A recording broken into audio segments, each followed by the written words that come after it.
से गुजरते हो और वहां पे अगर किसी किसान और किसी की पैदावार को नुकसान होता है तो उसको बचाओ।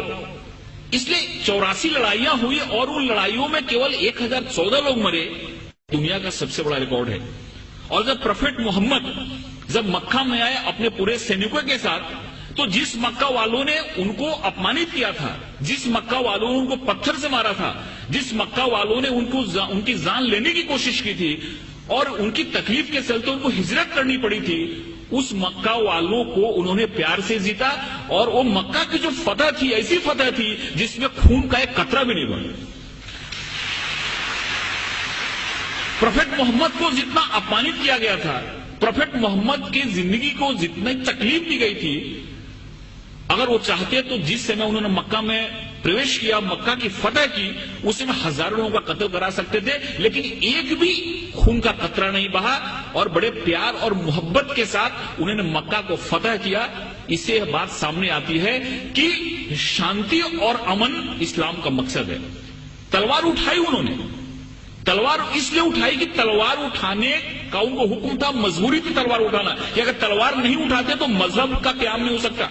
और हर एक जगह गीता में भगवान श्री कृष्ण ने अर्जुन को कहा कि तुम लड़ाई करो, अगर तुम लड़ाई नहीं करोगे तो धर्म की स्थापना नहीं हो पाएगी। अर्जुन वहां से भाग रहा था, अर्जुन ने बोला कि फिर नहीं चलाता क्योंकि मेरे सामने तो हमारे सारे रिलेटिव बैठे हुए हैं। भगवान श्री कृष्ण ने कहा कि यहां पे धर्म की स्थापना के लिए तुमको लड़ाई करनी पड़ेगी, तुमको लोगों को मारना पड़ेगा। अगर तुमने लड़ाई नहीं की तो धर्म की स्थापना नहीं होगी। तो एक विशेष परिस्थिति में हमको लड़ाई करने की भी जरूरत होती है। वैसे ही प्रोफेट मोहम्मद ने अगर लड़ाई करने की बात की तो वहां पे की जहां पे लड़ाई करना मजबूरी था, और वहां पे अगर लड़ाई नहीं होती तो शांति की स्थापना नहीं होती। इसलिए ये बात हमारे सामने आती है कि सबसे बड़ी जो बात है कि इस्लाम जहां जहां उन्होंने उनको जहां जहां वो लोगों को मार सकते थे, जहां जहां खून खराबा हो सकता था, वहां पे उन्होंने खून खराबा नहीं होने दिया।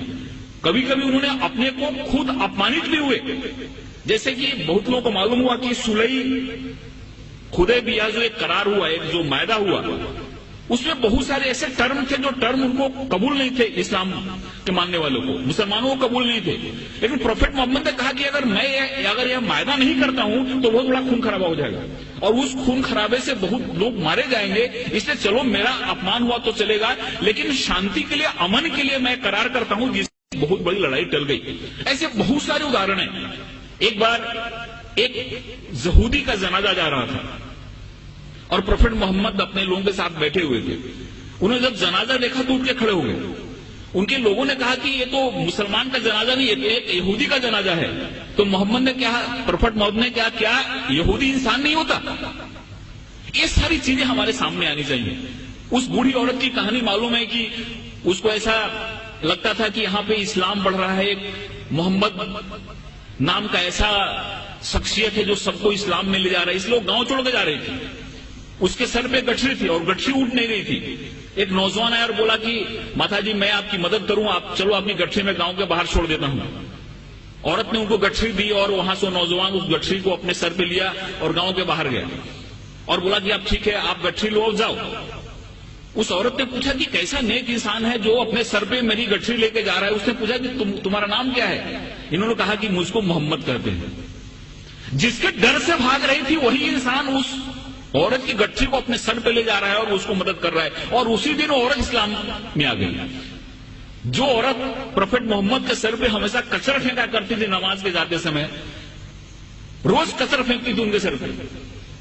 एक दिन जब उसने कचरा नहीं फेंका तो मोहम्मद जब लौट रहे थे, प्रोफेट मोहम्मद, तो उन्होंने देखा और पूछा कि औरत कहां है? लोगों ने कहा कि वो बीमार पड़ी हुई है। वहां पर जाके उन्होंने उसकी तबीयत पूछी।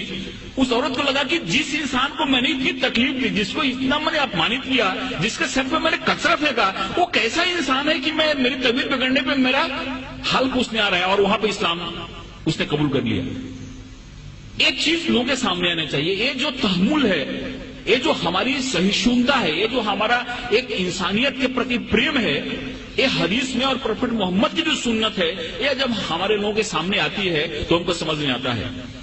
एक हमारे बहुत नजदीक के मित्र हैं जयपुर के, उनको कई बार मैंने मुशायरे के लिए बुलाया। उन्होंने दो चीजें मुझको बताई। ये दोनों चीजें मुझको कहीं रेफरेंस मिला नहीं है, लेकिन उन्होंने बताई, उन्होंने पहला ऐसा बात